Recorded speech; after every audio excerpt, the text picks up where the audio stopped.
Boa tarde. Este é mais um capítulo do meu estágio supervisionado, modelo híbrido, curso de extensão, capítulo 14, preconceito e inclusão. Estudo pedagogia na Uninter, sou Vera Maria Silva Palage, RU 1069-363. Os objetivos deste capítulo é saber respeitar e entender o outro, todos somos iguais e temos os mesmos direitos, saber valorizar o outro e suas diferenças, reconhecer o outro como um ser social e a educação é para todos. A educação inclusiva pode ser entendida como uma concepção de ensino contemporâneo, que tem como objetivo garantir o direito de todos à educação, não importa as diferenças. Ela pressupõe a igualdade de oportunidades e a valorização das diferenças humanas, contemplando assim as diversidades étnicas, sociais, culturais, intelectuais, físicas, sensoriais e de gênero dos seres humanos.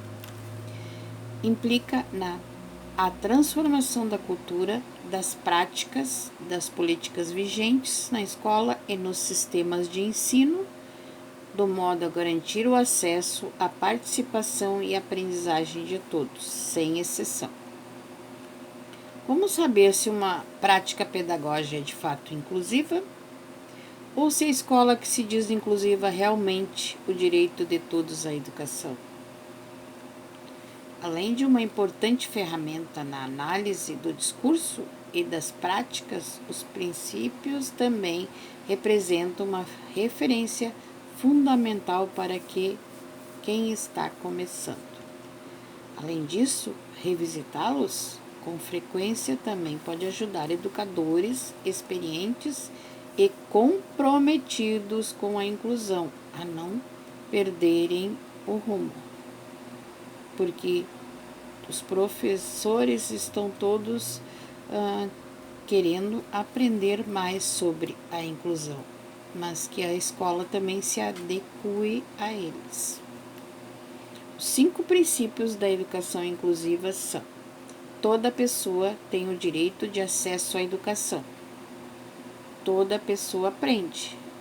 O processo de aprendizagem de cada pessoa é singular. O convívio no ambiente escolar comum beneficia todos. A educação inclusiva diz respeito a todos.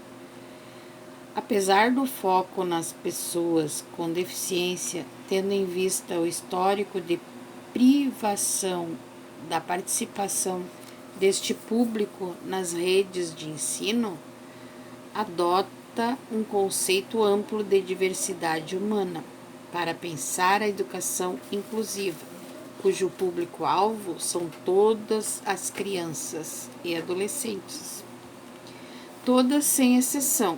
Assim, o 5º princípio norteia os demais e orienta as relações humanas para a construção de uma sociedade mais justa e participativa. Inclusão social é o ato de incluir na sociedade categorias de pessoas historicamente excluídas do processo de socialização, como negros, indígenas, pessoas com necessidades especiais, homossexuais, travestis e transgêneros, bem como aqueles em situação de vulnerabilidade socioeconômica, como moradores de rua e pessoas de baixa renda. As pessoas com deficiência física, por exemplo, não conseguiam e em muitos casos ainda não conseguem andar na rua com segurança ou acessar espaços públicos por não haver nesses locais instrumentos que viabilizem a sua inclusão, como guias para deficientes visuais ou rampas para acesso de cadeirantes a locais com escadarias. Ao falar em inclusão, estamos de acordo com a Declaração Universal de Direitos Humanos, e também para a Constituição Federal de 1988, que apresentam direitos que devem se estender a todas as pessoas, sem exceção. Vem dizer ainda que sociedades que apresentam altos índices de exclusão social enfrentam também inúmeros outros problemas, como o aumento da criminalidade e dos índices de pobreza. Numa sociedade contraditória como a nossa, no entanto, o preconceito pode favorecer determinado tipo de inclusão, e a inclusão pode favorecer o preconceito, principalmente com as raças, né? O preconceito arraigado e oculto à própria pessoa que o desenvolveu pode levar à ambiguidade de sentimentos frente ao alvo que deveria ser aceito, respeitado, mas que no íntimo sabe que não é. Assim como a maneira de ocultar ainda mais a si mesmo, essa não aceitação do outro exagera-se a defesa de que é hostilizado, forçando a sua inclusão em um grupo no qual o preconceituoso julga, sem poder afirmar manifestadamente que não deveria tomar parte. A educação inclusiva e as cotas para empregos para pessoas com deficiências também excluem. Se a igualdade de condições de vida para todos deve ser o objetivo, as condições a serem oferecidas para os indivíduos para atingi-la são distintas. Os que têm deficiência visual, auditiva, física ou intelectual precisam de recursos distintos para fazer atividades escolares e para o trabalho, para um concurso, e o que os indivíduos sem deficiências não precisam. Como se trata também da cidadania e um dos direitos do cidadão é de deslocamento, deve enfatizar que as cidades devem ter meios adequados para que todos possam circular sem correr riscos. O mesmo cabe dizer sobre as diversas instituições existentes. Às vezes não tem acesso nem para o idoso.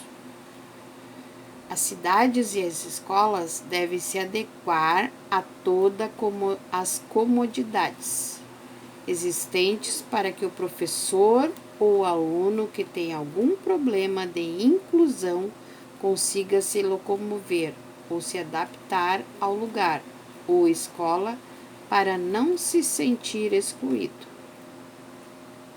O prédio da escola deve se adequar à inclusão e os professores participar de formações para poder trabalhar com as especificidades da escola. Todos nós temos o direito de ir e vir, não importa quem, mas precisamos de espaço para isso. Escolas com inclusão, calçadas com acesso adequado, rampas, corrimões e praças com brinquedos adequados à inclusão.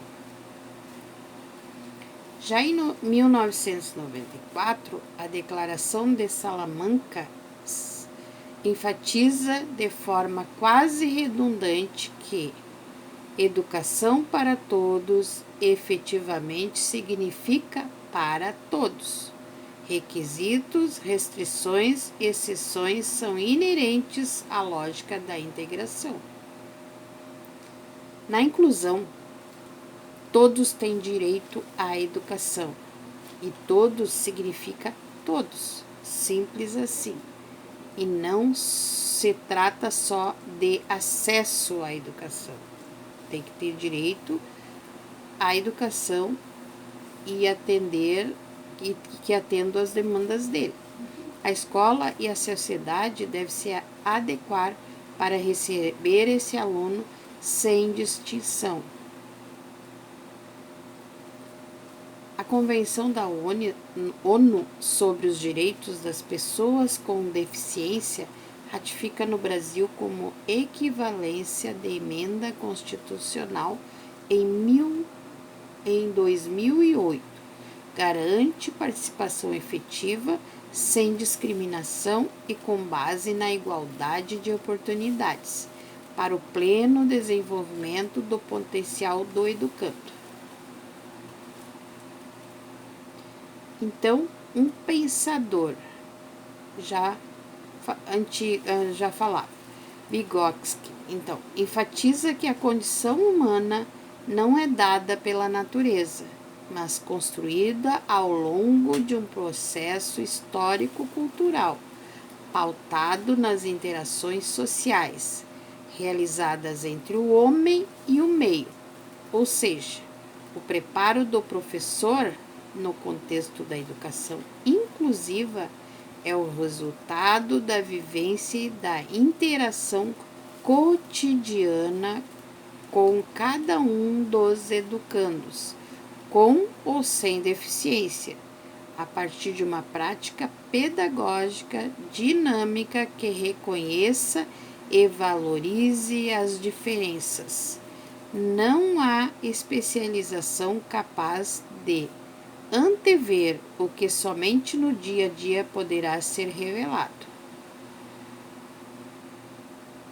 Ou seja, o preparo do professor no contexto da educação inclusiva é o resultado da vivência e da interação cotidiana, cada um dos educandos, ou sem deficiência, a partir de uma prática pedagógica dinâmica que reconheça e valorize as diferenças. Uma escola inclusiva é uma escola que inclui a todos e não exclui, sem discriminação, e a cada um com suas diferenças. A principal medida de apoio é o atendimento especializado educacional, as salinhas de AE que atende as crianças com inclusão intelectual, deficiência intelectual, autismo, síndrome de Down.